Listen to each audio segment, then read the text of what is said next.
name is Sebastián Arejuela. I'm Isabel Hidalgo. We are going to present a project of reading and writing about the relationships. And the intertwine of the book.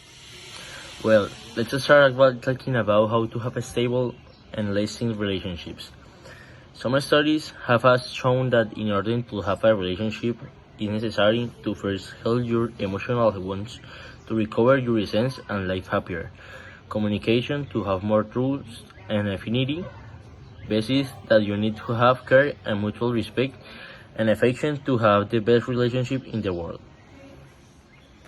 It is also important to note that having a good family relationship is something confused with consent, that is something it thought that the best way to maintain a good relationship with the children is through permissiveness and giving everything that the person wants, but this can lead to problems in terms of limits and family rules, developing later conflicts, especially during adolescence.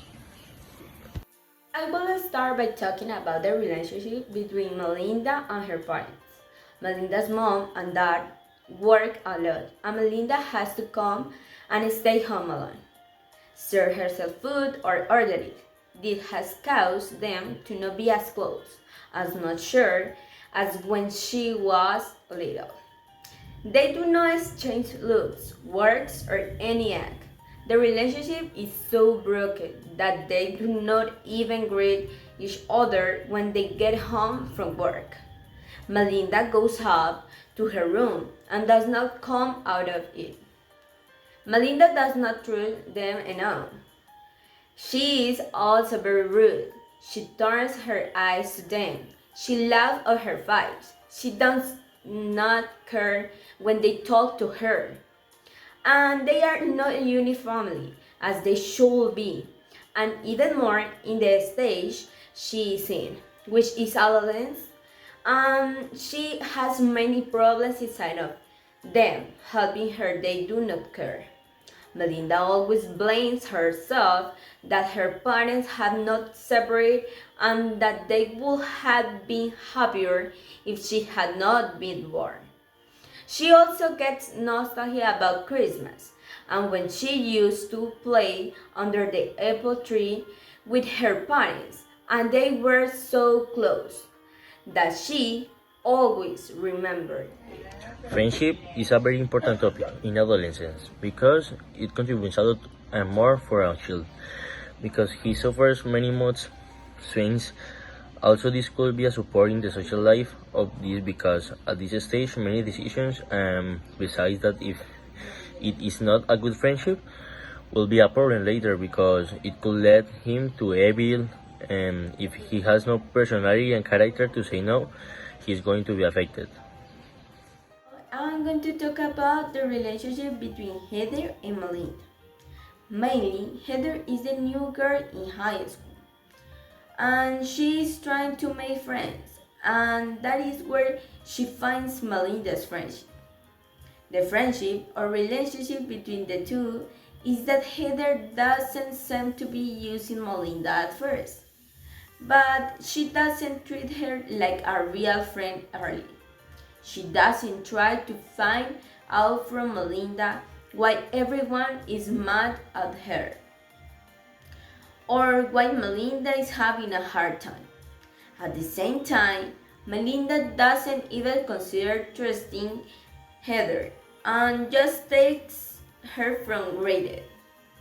On top of that, Heather always meets Melinda or for lunch, and they meet when they start high school.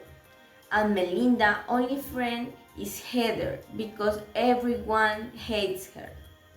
However, Heather is very social. She likes to make friends and always talks to new people.